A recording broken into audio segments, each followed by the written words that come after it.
Hello everyone, this is Dr. Pavitra here. Before we start, I have a personal message to Mr. Vijayan. Mr. Vijayan, I can't see any messages that are being sent in case there is a problem with the audio or the video, but I have my WhatsApp screen right beside me on my phone. So if there is a problem and I'm not able to, and I don't respond to it, you can please message me on my WhatsApp. With this, Sure, I would like to sure. begin. I will inform you or text. No problem. Yes, thank you. With this, I would like to begin my talk on the current status of COVID-19 testing, prevention, and treatment. Now, I have designed this lecture such that even those that did not attend my first talk will still understand what you're talking about. However, if you have attended my first lecture, the first one third of the slides are repetitive, so please bear with me while we start off with everybody on the same level. Now, there are different domains of life. What is life? Life is something that likes to self replicate, that is, make copies of itself. That's what life essentially means. So, the common domains of life are bacteria, which we all know what they are, single celled organisms. Archaea are also single celled organisms, but they are a very unique fringe species. They live in more extreme conditions. And then there is eukarya, which can be anything from single celled yeast to multicellular plants, animals, dogs, cats, monkeys, donkeys, and humans. Now, in this, you will notice that I have not mentioned viruses. Viruses are unique in the sense they are considered dead if they are outside a cell. A virus only survives if it is in a suitable cell. That is, if the virus can infect a cell, then it can survive, then it can make copies of itself, and that's how it survives.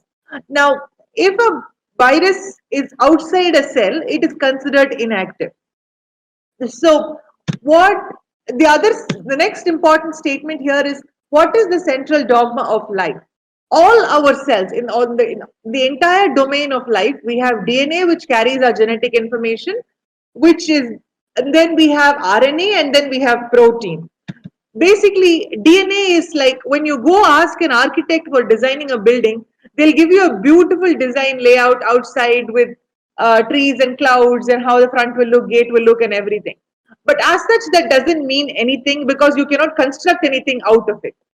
However, the next step will be you will get technical drawings like your electrical drawing, plumbing drawing, etc. That is what your mRNA is, which is specifically coded information that the body can read. The third one is ultimately what the contractor builds from those technical drawings.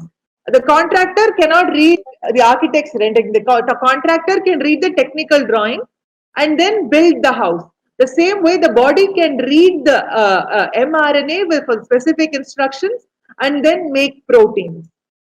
What is interesting about this virus, coronavirus, is that coronavirus have no DNA. Their genetic material is RNA. So if you hear a WhatsApp forward that says China was able to re-engineer the virus DNA, you know right there that it is rubbish. It is not scientifically accurate information at all. Now, this on your left hand side of the screen is a schematic of what a coronavirus looks like. The ball shaped structure in this middle is the viral envelope. It's lipid like structure, that is, it is very greasy. And then you have these large green molecules that are sticking out. This is called the spike protein. You may be familiar with it because I don't know I don't know the background of the people there, people out here, but the spike protein is the protein that initiates the viral infection.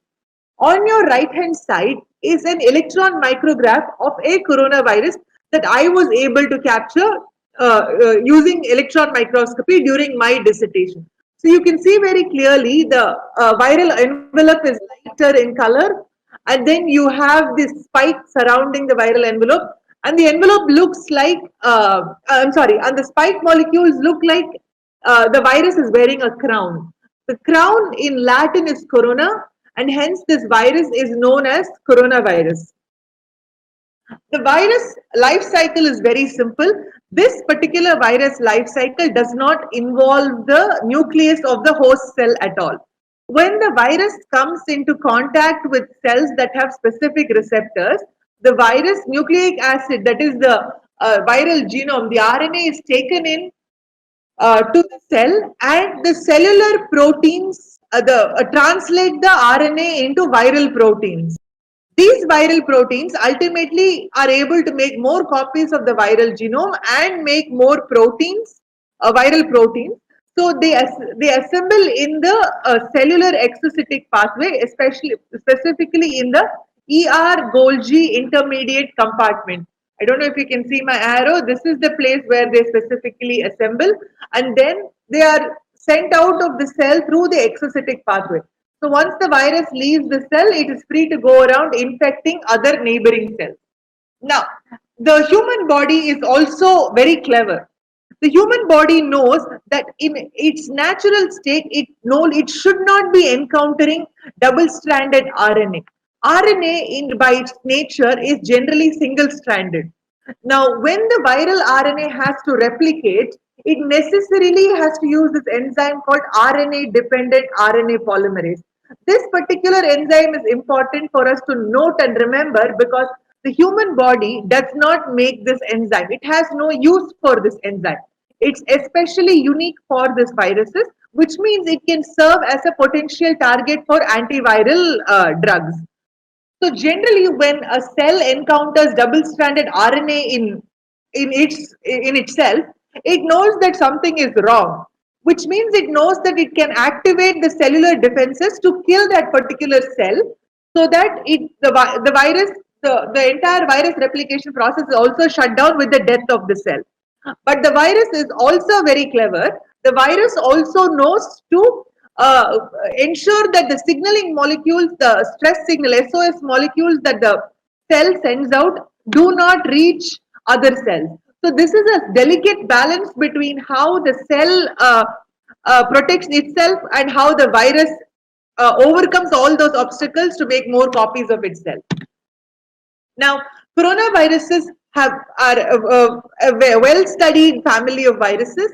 It was discovered in the 1960s. There are four family of coronaviruses, and they're basically divided as alpha, beta, gamma, and delta, depending on the nature of their spike protein. Look at this image, you can see that they infect a variety of animals, dogs, cats, turkeys, cows, pigs, and cause a variety of symptoms. Mostly respiratory, but sometimes enteric. By enteric, I mean digestive system. Hepatitis meaning it can affect the liver. Neurologic meaning it can affect the nervous system. And other symptoms include immunological disorders affecting the kidney and things like that. So this virus does cause a variety of infections in various hosts. It's also important to know that while the new virus COVID-19 is new, most of the other viruses are well known in the scientific community. So notable human coronavirus infections are as follows. But it's important to remember that 30% of all common colds are caused by coronaviruses, which means in your lifetime, there is a chance that you have been infected by at least one coronavirus in your life so far. It is not the same coronavirus that causes COVID-19, but it is from the same family of viruses. So how did this virus come about? This is absolutely, definitely 100% not a product of biowarfare made by Wuhan Virology Institute. It's a fantastic virology institute. They are the reason we were able to identify the source and the origin of this virus so quickly. This virus originated most likely from bats. Generally, bats carry a lot of infections that don't cause major harm in bats, but can spread it to humans and other animals. Examples include coronaviruses, which is the typical zoonotic virus that comes from animals. It can come to humans directly or through an intermediate host. We've had a variety of intermediate hosts, including llamas, camels, civet cats, cows, and things like that. And we don't know why bats survive this infection, whereas it causes a much more severe infection in humans. We just don't know the answer. Right now, we know the natural host of this virus is bats. We don't know whether it came directly or it came through an intermediate host. So now to understand the epidemic, I'll just a brief history. So this was a previously undiscovered coronavirus, the Wuhan province in China. This is this, like I said, the source of coronavirus. This coronavirus is probably bats or pangolins. I'm going to repeat this point again here. Now, this was called Wuhan virus or Chinese virus. That is a very, very racist way of describing the origin of the virus. So, based on, so in order to disassociate any sort of xenophobic tendencies that we all have, the International Taxonomy for the Classification of Viruses has named this virus SARS coronavirus 2. So please don't refer to this virus as Chinese virus or Wuhan virus. If people around you are continuing to refer it that way, by all means correct them. How does the virus spread? This virus is a droplet infection, meaning it can transmit from one person to another through droplets that generally come in our sneeze and cough. Latest information suggests that even while talking, the virus may be able to spread. This is why a lot of people have now said to please wear a mask even if you're stepping out. Last 2 weeks back, when I gave a lecture on this topic, I also said mask is not needed. But obviously, science is constantly updated, and we don't stick to just one information based on our whims and fancies. We update ourselves with the availability of evidence. What are the symptoms? The problem with this virus is the symptoms are actually very similar to cold. So you might just have a sneeze and a cough, and you might not even think twice about it. You might have the SARS coronavirus 2 infection, which is COVID-19. Whereas it can be extremely severe in other people that have complications such as diabetes, kidney problems, etc. We also know that this virus is found to be shed in the human stool. That is, this virus probably causes an enteric infection in the human gut, which is why it's very important that we wash our hands. Now, I wanted to do a comparative study of how the different countries have combated COVID-19, because that is really the order of the day. China used a very aggressive quarantine tactic and increased its healthcare capabilities by building multiple hospitals and by cancelling a lot of public events. Now, in the country of origin, the infection peaked in January, and now they are reaching a relative level of normalcy. In South Korea, they didn't have aggressive quarantine. However, they had aggressive testing and contact tracing. South Korea is a very interesting case because they knew every case until patient number 31. Patient number 30 or patient number 31 somehow escaped their surveillance, and then she took up train, and then she went to church and things like that. So she was responsible for, I think, for the next 6,000, 7,000 people getting the infection. I don't remember the exact number. What they did was they did really aggressive contact tracing, and they only put the people that came in contact with this patient number 31 in the first, second, and third level. That is the people that this person met, and the people that those people met, and the people that those people met. So 3 levels of contact were put in strict isolation. This was a very effective, robust system. Italy, unfortunately, had a very delayed response, so which is why they had, and so does Spain actually. I don't have that here, but so does Spain. And they're basically trying to play catch up. Unfortunately, in Lombardy, where all the senior citizens were housed in a smaller, in close proximity with each other, they were infected much easier and much faster, with especially the caregivers being probably carrying the infection from one ward to another. Germany, however, is taking a different strategy, and they're very confident. Angela Merkel is one of my heroes because she's one of the most educated heads of the country that's around in this world right now. They did a high degree of testing, and they have a robust healthcare system. So the more they test, the more they were able to track the people that were infected and isolate only the ones that was needed. And this way, the healthcare system was not overwhelmed, where they are organized and systematic. What about the combat strategies followed by India? India is considered a moderate risk category. Uh, it has complete curfew plan in place, isolate everybody that is positive, contact tracing, and followed by testing and treatment.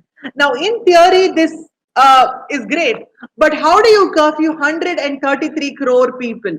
Especially in a country, or generally all of us are afraid of being prejudiced against if we fall sick. So we tend to hide the fact that we may have come into contact and things like that.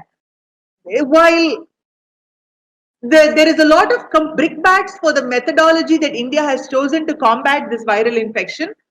As a layperson that has no experience making public policy decisions, it's easy. All I would like to say is it's very easy to complain, but it is very, very, very difficult to make plans to protect a country of 133 crore people. Now, what about the feedback about this strategy is the cost of what we're doing is low cost, it's low infrastructure, and it is definitely possible in a small country. However, the con is it is a very slow process. I have friends who were met by public health workers 25 days after they landed from a different country. And they said, Madam, you have to be in isolation for 1 month. She's like, I already been in isolation for 25 days. What do you want me to do? Everybody is overworked. There is a possibility of missing cases. We all know somebody who has taken crocin to hide their symptoms. We all do know that. So it relies on people's honesty, which is really not something we should be relying upon. Also, lots of effort is needed in creating awareness. Most people are worried. They don't know what corona is. You see a woman randomly shouting "Bag corona bag" in the middle of the night. What does she know about this virus? Does she think screaming like this will make any effort in the mitigating the virus spread? No. So people are not aware of why things are being done the way they are being done. And it is ineffective in crowded areas. Now, I've heard a lot of people say, "Oh, this is such a bourgeois disease, and it's a the rich man's infection affecting the poor man's life." It's true. That's always the case with any problem that is being faced in our country. Yes, people that were able to afford to take flights were the ones that brought the infection back to India.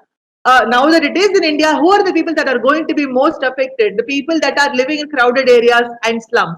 Because no matter what social distancing you do, the recommended social distancing is about 2 meters. How many people in the slum areas have a house that gives you enough gap between two people to have 2 meters? Take a family of four and you're no longer having social distancing. So the ideal method would be to do targeted testing. Again, it's effective in a small country. We just have to see how effective it is in India. Now, this is not a criticism of how India is handling the situation, because honestly, I think India is doing the best work that it can do. Forget about the forget about how the different activities that we were asked to do. But the real scientific work is being done to the best of its ability, to the best of its capacity. So, why is targeted testing most effective? Because it's a scientific approach. It removes all guesswork. I see my neighbor sneeze. If the neighbor is tested, I know whether they are COVID positive or negative. And when a patient goes into a hospital, so many doctors I know that are practicing right now are very unsure whether their patient just has a cough or if they have COVID 19. How do you give peace of mind to the patient and the healthcare workers? There was a recent story about how two people somewhere in interior Tamil Nadu killed themselves because they thought they had COVID 19.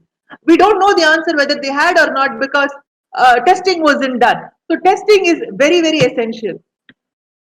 So when you have targeted testing done, people also feel better. This complete lockdown that we are facing, which is going to total about 40 days, it's mentally detrimental for everybody. All of us are feeling uncertain. All of us are feeling depressed. We have not, I have not stepped out of the house in all this while. I would like to go out. You all would like to go out. We all would like to know that at least we have some freedom to go out. Now that we don't, we feel like we are imprisoned in our own home. Going back to the economy, what about the people that are daily wage earners? What do they do? They have to take the risk, or they have to stay at home foregoing the little salary that they make. There are two types of targeted testing. One is rapid antibody testing, and one is real time PCR. I will take you through how both of these work and compare and contrast the. What is rapid antibody testing? So an antibody testing involves two components. One is called an antigen. Antigen stands for antibody generating molecule. Now, in this coronavirus, the spike protein is generally considered the antigen. When a person gets infected, theoretically, the human body has to make antibodies that recognize the spike protein and block the spike protein from causing further infection. So, when a molecule is surrounded by antibodies, it will be taken up by the immune system for destruction. That's generally how the immune system works. So, if a person has been infected if a person is infected with COVID 19, they technically should have the antibody against the SARS coronavirus 2 spike protein. So what you do is you get a kit where you have a solid support where you put the viral antigen, where you stick the spike protein, and then you take the patient sample, blood sample, and then add it. And then you have a detector molecule that will detect the antibody in the patient blood, and then it will have some sort of indicator. It can be a light or it can be an enzymatic activity or whatever. If the indicator is positive, it means the patient has antibody against the spike protein of the virus, which means they were infected. If they don't, it means they did not have the antibody against the viral protein, which means they were not infected. This is what it generally works like, and it's very effective for a lot of viral infections. Okay. The second method is a real-time PCR. What PCR stands for is polymerase chain reaction. It is an artificial way to increase the number of copies of DNA outside the cell using different enzymes and heat. Now, what is real-time PCR is you have in PCR, you have a forward and a reverse primer. That is something that goes forward and something that goes backwards. You need both these to amplify the DNA. Now, you may recall that I said this virus does not have DNA, so you may be wondering why she's talking about DNA. So what happens before this is when a person is infected, their sample is collected from the throat swab or the sputum or throat swab or the sputum basically. The virus is extracted and the RNA is converted to DNA by an enzymatic activity outside the cell. This is possible to do in a machine. It's called reverse transcription. That is, going from RNA to DNA is called reverse transcription, and the process uses a forward and a reverse primer. Okay, when you want to amplify this DNA, you would use a forward and a reverse primer and a probe. The forward primer, reverse primer, and probe have to be designed specifically for COVID-19. That is, these primers should not be able to bind to any part of any other coronavirus molecules as well. That's how these are designed. Now, what happens is the forward and reverse primer work to make more copies of the DNA.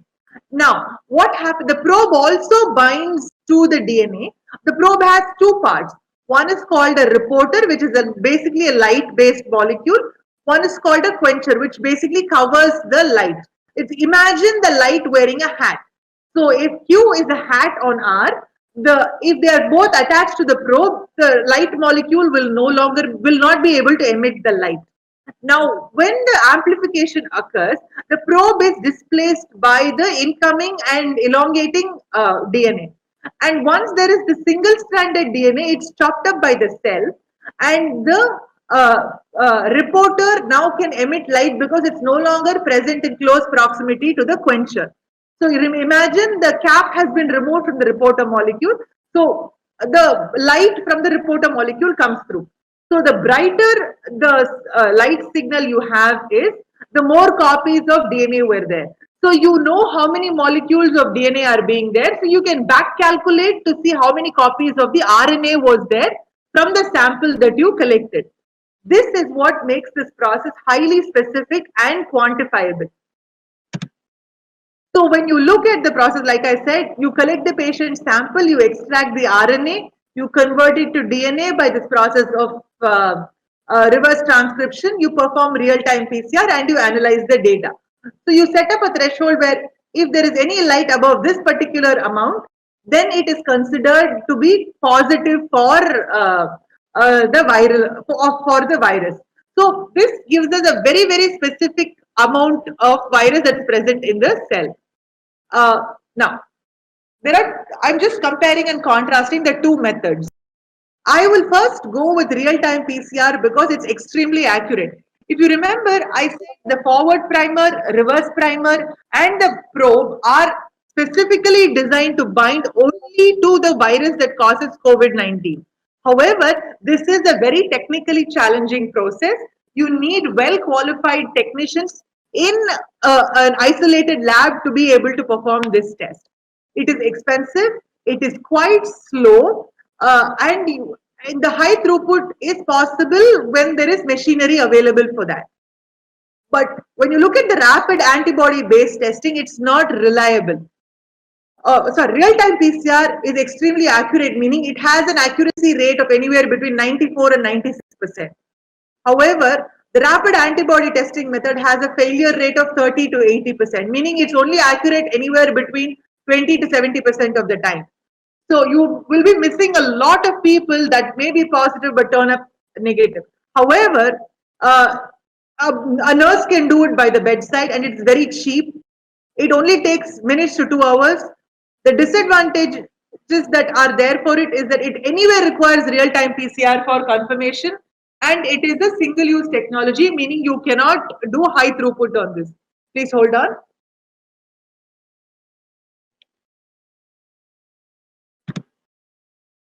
Now, so these are the two methods that are available, and India is trying to do both, but the capacity for doing the real-time PCR is just building up. The other problem is for the real-time PCR, there is a supply and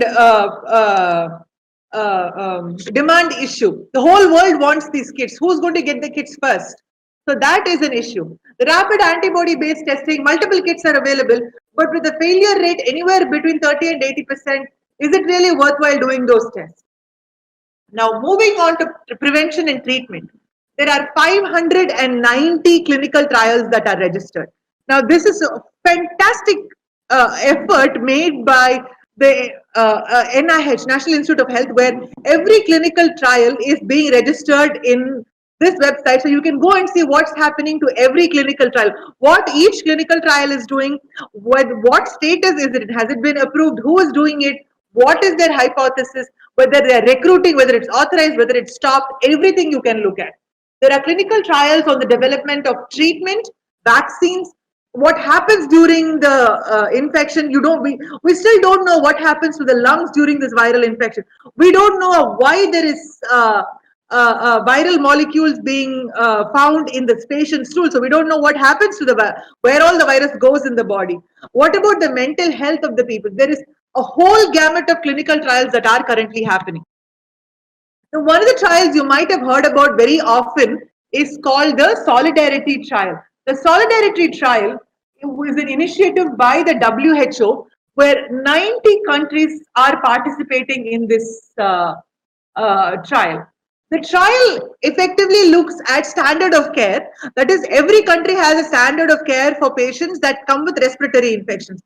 Plus, using one of these four drugs, remdesivir is a molecule that was first identified, and it's a product of Gilead. It looks like it might have a positive effect in patient outcome. All these drugs, remdesivir, lopinavir, ritonavir, interferon beta, hydroxychloroquine, all of them are actually essentially well-known drugs in the market that are being repurposed for testing for treatment against coronavirus. So most of these drugs, that is remdesivir, lopinavir, ritonavir, all of these are actually generally effective against HIV. Like I said earlier, this virus, the coronavirus, has an enzyme called RNA-dependent RNA polymerase, which makes it a great target in the body, because if you find a drug that is poisonous only to RNA-dependent RNA polymerase and not to any other human enzyme, then treatment for this virus will have minimum side effects on the human body. All these three, the first three combinations of drugs basically function on the same premise because they can target against RNA dependent RNA polymerase. Hydroxychloroquine has been in the news for all the wrong reasons. Hydroxychloroquine was first unfortunately touted by Donald Trump as the miracle cure, but then we all know that he is not the person to go to when you want scientific information. So what happens to this drug? People in the field have always known that giving hydroxychloroquine to people that have respiratory infections can increase the chance of a better outcome. But these are all anecdotal evidence, and as members of the science forum, we know that we don't consider just anecdotal evidence. We want randomized clinical trials to give us actual data. So that's why this work is also going on. If anybody is taking this prophylactically, that is without a doctor's prescription, please stop. There is no evidence that it prevents the viral infection, and you are stopping people that really need this drug from getting the drug that they need. The aim of this solidarity trial is very unique in the sense that it has 90 participating countries. What happens in this case is all the registered hospitals get a form in WHO, that is the World Health Organization, and then you also tell them what are the drugs, how many patients you have with severe symptoms, and what are the drugs you have available. So WHO comes back and says you follow this treatment plan, and then you let us know what people say. Typically, this is not how a clinical trial is done. It's usually what is called double blind. That is, you don't know what the patient is getting, and and you record the patient outcome without knowing their name and details and things like that. However, in this case, people are doing this where it is still not unethical to do this, and you will still be able to analyze the data much faster. The aims of this solidarity trial is, do any of these drugs reduce mortality? Do they reduce the time a patient is hospitalized? Do they affect the need for people with COVID-19 induced pneumonia to be ventilated or maintained in ICU? Can they be used to minimize illness of COVID-19 infection in healthcare staff and people at high risk of developing severe illness? Now, the fourth question is still unanswered, so please stop taking it hydroxychloroquine if you already are. So we still have to await the results of this trial to know what these four treatment plans have to say. Okay. Now, when you look at vaccine trials, out of the 590, there are 8 registered vaccine trials. This is not a small number by any means because vaccine trials are necessarily challenging. They are using either virus-like particles, that is, these virus-like particles resemble coronavirus but are actually not coronaviruses, or other viruses like adenovirus, lentivirus, vaccinia virus to carry that. All these virus vectors generally elicit a very good immune response in the body. Now, if you can put the spike protein of the SARS coronavirus 2 into any of these vectors and give it to people and see if you can get an immune response, then you may be developing an immune response against the COVID-19 virus as well. All these are in initial stages. So we still don't know the effectiveness of all these vaccine trials just yet. Now there is a couple of statements about there are multiple strains of the virus. That's why this is happening. That's why India is not getting too many numbers and things like that. Now there is no evidence that having these. Yes, there are different mutations in different viruses, but we have by no means analyzed enough samples to know that this is a global phenomenon. So we still have to know, we still have to sequence a lot more viruses to know if there is any correlation between the specific mutations that have been identified and the kind of treatment, the kind of symptoms the patients are showing.